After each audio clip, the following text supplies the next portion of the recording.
So I'm gonna leave.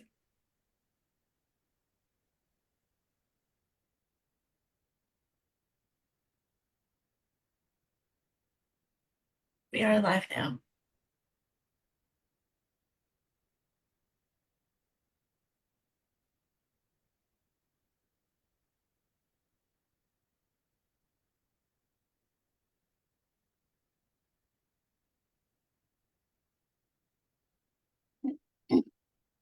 Well, if you have joined us on Facebook, we're going to wait a few more seconds to see if we get more participants before we get started with our exciting program, our Frantic program for today.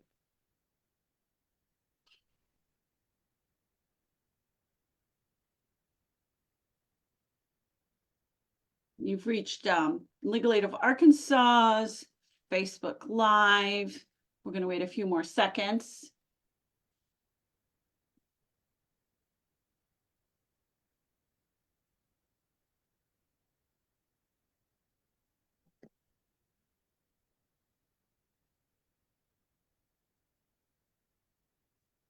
Glad you joined us. We are Legal Aid of Arkansas. We're going to wait a couple more seconds to see if we get more participants.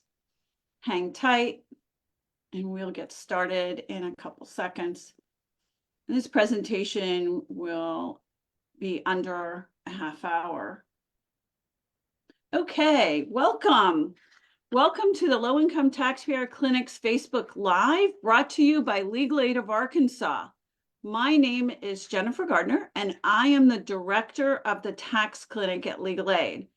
We represent low-income taxpayers in their controversies with the IRS, and we also educate taxpayers in their rights, tax rights and responsibilities. If you have a question at any time during this brief presentation, which will not exceed 30 minutes, please submit it to us right away, and we will get our panel to answer it live. Today, I have Karyna Lopez from Lone Star Legal Aid in Houston, Texas with me. She's going to wave. We are taking a break from our Frantic February regular work to share some important tax information. So filing season has become frantic, obviously, and we are fielding a lot of questions about how to prepare your current year, the 2023 income tax return. You have lots of options, and we feel if you are not going to prepare your tax return yourself on a computer and e-file it, then your number one option is to go to a volunteer income tax assistance site. And they're all over the country. We have more than 80 locations just in Arkansas.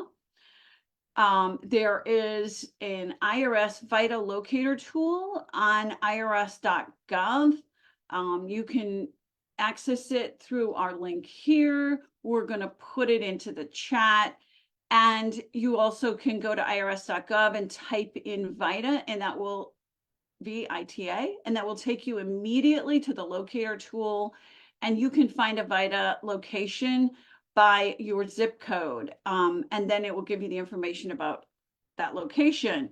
We also have lists at our legal aid sites. We have lists that are physical pieces of paper, and you can call us. We can look it up for you. You can go into our offices and we can hand you that list. And Karyna, you have lists too. Where are your list?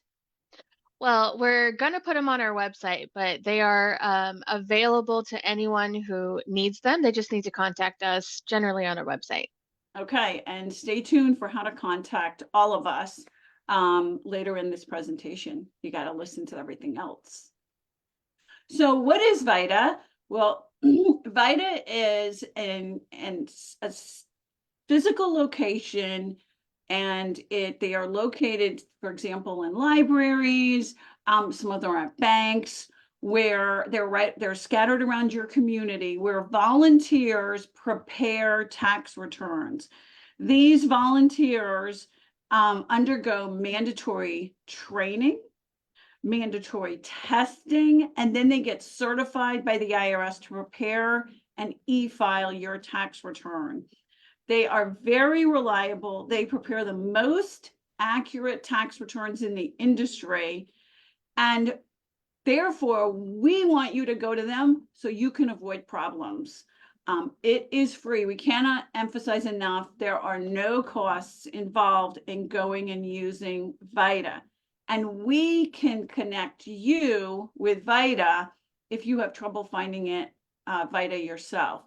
They even have some remote options. So if you can't drive to a place right down the street, we can explain the remote option to you too. Jennifer, I've got a So- question. Oh, Karyna, what's your question? Before you move on, so what about someone who hasn't filed for at least a couple years? Is VITA going to be able to help them? Or they're going to have to go pay someone to get those returns done? Every VITA site has their own self-imposed restrictions. But they are able to e-file 21, 22, and 23. Near us, the VITA site has an appointment calendar, and you just tell them what years you want to do, and you make an appointment. Some VITA sites try to postpone helping you with the prior year returns until a little later in the season because it is frantic February right now. But all the VITA sites that I've ever had contact with will do prior years. We also help people with prior years. So call us and we'll work that out for you. We certainly do want you to get into filing compliance. So the first question when they start the tax return is, what is your filing status? And this is not something usually that you announce to your preparer. The preparer asks you questions to decide which one is appropriate for you. So I'm going to tell you about each one of them. There are 5. The first one is single. That means you're not married. And usually it means you don't have children living with you in your house. If you have children living in your house, then you can consider doing head of household filing status, and the preparer will ask you questions about those children to see if they qualify you to be head of household, which generally means that you have to provide more than 1/2 of the housing expenses for those children. That's a general outline of head of household. So then if you're not in one of those 2 boats, then if you're married, you have 2 choices. And we're going to talk next after this about what happens if you're married and the consequences to you when you file a married return.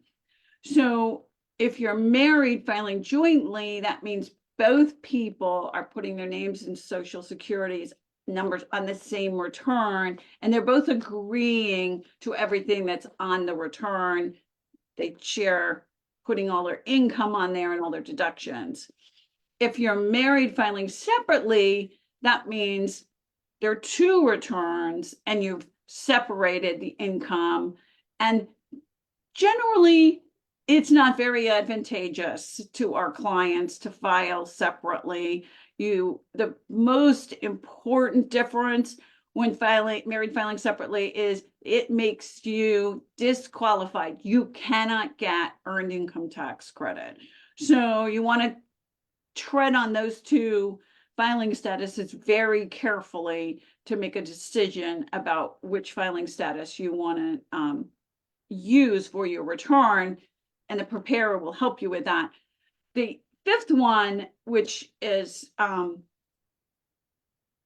been recently, they changed names because I think now it's called it's changing over to qualifying spouse, qualifying widower. I can't even remember what they did with the changing of the names, but in any event, there is a 5th status where you have lost your spouse in 23 or in 22, and you have a dependent child. If you've lost your spouse and file a tax return within those windows, you can file it without the kids, and then you would not file it as a qualifying widower because you don't have the child. You'd be back to single. So that's a conversation to have with the preparer also. We don't really see almost any of those with the widow or widowers.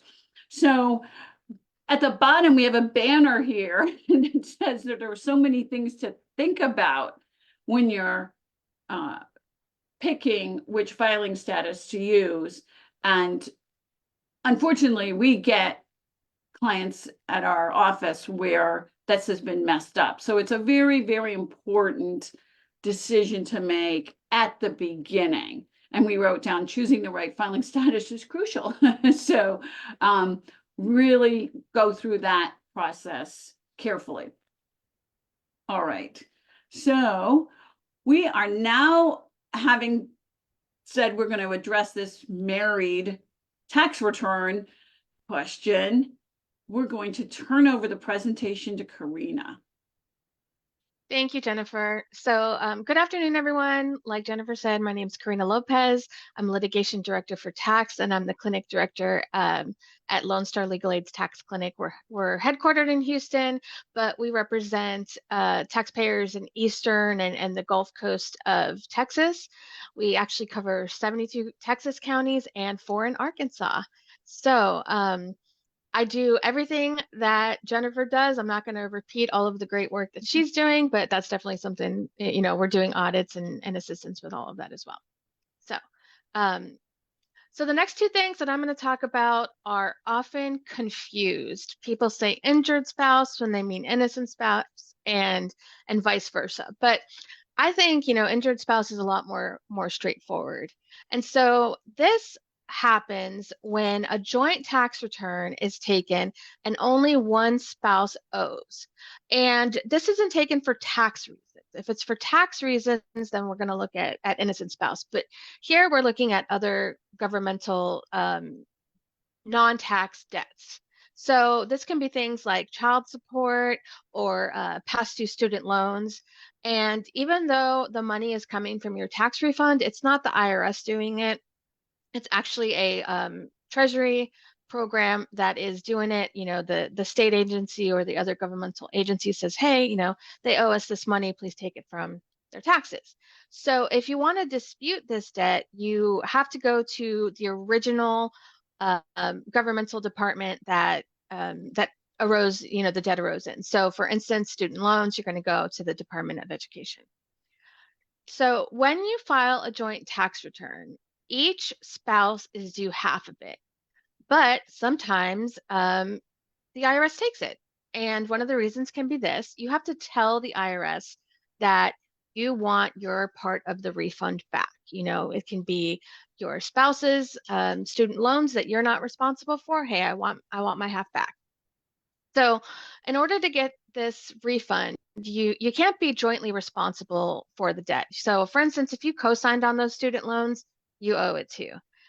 You've got to file this form. Do you disagree, Jennifer? No. I hadn't really No. thought about that you could have joint non-IRS debt. Now, I've never example, seen it. This is more yeah. theoretical. It could be joint debt, but basically you can't be on the hook for it too. I can't think The of another ones we- example though. The ones we usually see are child support. I mean, overwhelmingly, it's child support, and he owes child support for a prior relationship. And Correct, yeah. she doesn't want her part of the refund going to his child support. Right. And so let's say she doesn't know about that. You can file this form up to 3 years after the return is filed, or you can file it with your tax return if you know ahead of time that, part of the refunds to kind of get offset because it happened before, do it at the same time. But, if you find out later he's on the hook for child support, you can file it afterwards as well. Is there a guarantee that you're going to get something? If you file your joint tax return and there is a refund, yes, unless you owe some other, maybe you have your own non-tax debt or you owe potentially IRS tax debt, you're going to get half that refund. Okay. And do I fill it out? How do I do that Form 8379? It's one of the questions that your tax preparer will ask. You can bring it up too ahead of time saying, hey, I know my spouse, owes child support. So I just want to make sure that, I'm going to get my half. So that's something you could bring up to them as So well. we had a really interesting question come in right when we were saying that. And it says, but how can I make sure I don't have this problem?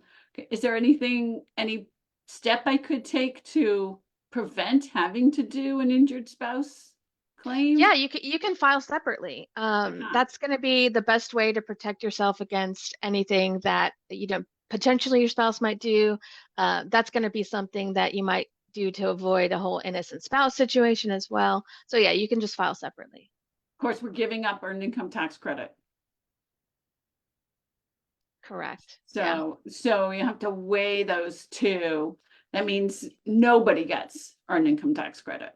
Generally, I do it both ways and kind of see and What do you mean by do it both ways? you can input your information and see what the result would be if you filed married filing jointly, or you can just do your own and see what it would be married filing separate, and then you can decide which way you want to submit the return. Right. So which way you're happy with the refund configuration? Correct. Generally, yeah, and generally married filing jointly is still going to get you the best refund, even especially if they're kids, even if there might be this offset. So, you've got to, look at various things when you're deciding this. So how long does it take to get the refund? The last that I saw, it was taking about 8 weeks, but I am not sure if COVID has extended that. Okay. I haven't done one in a little while, except we just did one last week. So Sorry, rather the find 8 out. weeks is if you submit it after the return, like if you do your own request. But if you submit it with your return, I do know that there's a delay, Right. but I don't know how much of a delay there is. Okay. All right. Can you go to the next slide? And now we'll go to the hard one. Yes, this is super hard, guys. So I just want to say ahead of time, this is legal information. I'm not analyzing your case, so I am going to skim over a lot of things. But the whole point of this is to determine whether or not you might need help from, Jennifer or myself or another low-income taxpayer clinic in your area. Okay. So when you're married, you've got two options for filing status, which Jennifer already told you. You married filing joint, married filing separate, and there are pros and cons. Generally, the biggest pro is if you file jointly, you're probably going to get a bigger refund or you're going to pay less tax. But if you do this, you and your spouse are presenting a joint front. So you both are responsible for everything on that return. And if the IRS later comes back and audits you and says you owe tax, you both owe tax, and they can go either after both of you or either of you, which is joint and several liability is what they call it. So I have clients who will tell me that they don't owe because it was their spouse's income that wasn't on the return. That is not how it works. You are a unit. So you can sometimes get out of this, and that is the whole point of innocent spouse relief. And I'm going to kind of go into the details. There you go. All right. Here we go. Oh, that was the slide. Okay. Joint and several liability. Yeah, joint and several liability. Can you go back one slide? 1 second. Oh, okay. Maybe.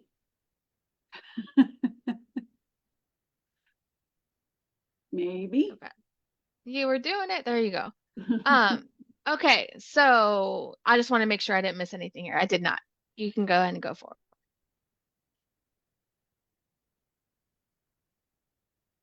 Okay, so there are actually 4 main tests to see if you qualify for innocent spouse relief. The fourth one we're not really going to talk about. We're just going to talk about 3 of them. The fourth one has to do if you are living in a community property state. Texas has community property, but Arkansas doesn't. There's I think maybe 10 states under community property. So we're just not going to discuss it. But if that's your situation, you definitely want to analyze your case still. And it's going to be a lot of, it's going to be very similar to this test, which is called the traditional relief test. So you've got to make your request within 2 years after you get notice that there's tax due. So usually this is an audit letter saying from the IRS saying, hey, we think you owe tax. And this only applies if income is left off of your return, which is also called an understatement. And if you leave income off, you're going to, generate more tax. So you can also still be living with your spouse, married, and you can get a refund in this case. So to get this kind of relief, you can't know or have reason to know that something's missing on the return. So this doesn't mean that you can just ignore obvious signs. If your spouse is making $50,000 a year, but all of a sudden he comes home with a Porsche and lots of jewelry for you, you need to start asking questions. You can't just, put your head in the sand. And you can't get this kind of relief if it's kind of on you. If it's your fault that there's unreported income, not allowed. You can't get what's called a significant economic benefit. So in the scenario I just gave you, if your spouse later comes and buys you a Corvette, you can't later say, I had no idea that there was any income missing, because obviously you should have known. And they look at everything else that's going on in your life, like finances, your marital status, health, education, things like that. And they're looking at whether or not it would be unfair to hold you jointly responsible. Next slide. So I've found that this is very hard to win. This is very hard, and especially because of the knowledge requirement. The IRS puts a big burden on, you should have known, you should have been asking questions.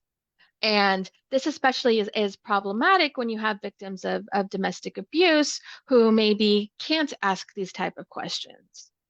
So it is very difficult to get this type of relief. So how do you prove, have you had cases that involve domestic abuse? Yes, I have done extensive statements. If there's any kind of medical records or police reports that can help the story. I actually have a case right now where I have audio recordings of the abuse happening. And so I intend to have that transcribed and then also provide the recordings, if that's something that the IRS wants to listen to. I had one where there was abuse. It was my very first case at Legal Aid, and we won a lot of money, got the refund. So that was great. All right, next. All right, next slide. I'm going to speed up because I have a couple slides to get through. And we're going to run low on time. Okay, this kind of relief, I call it, I pay mine, you pay yours. So in this case, you're asking the IRS to treat you like you both filed married filing separate returns. And when you do that, generally, not in a community property state, you only claim your income and your deductions, and you're not responsible for anything that your spouse is doing on their return. You have to ask for it within 2 years, and it only applies if there's something missing from the return. But in this case, you have to either be living separately from your spouse, legal separation, or divorced for 1 year before you ask for relief, and they are not going to give you a refund. And so in this case, unlike B, they're looking at if you actually knew that something was missing. So this is an easier type of relief to get because they're not looking at what you should have known. They're only looking at what you did know. And you also can't be living large. You can't be living large, and it has to be attributable to your spouse as well. Okay. The last kind of relief is the most complicated one, and it's basically fairness. So you're basically saying it's not fair to hold me responsible because reasons. And there are a lot of reasons and a lot of factors that determine if something is fair. That's why this is all very complicated.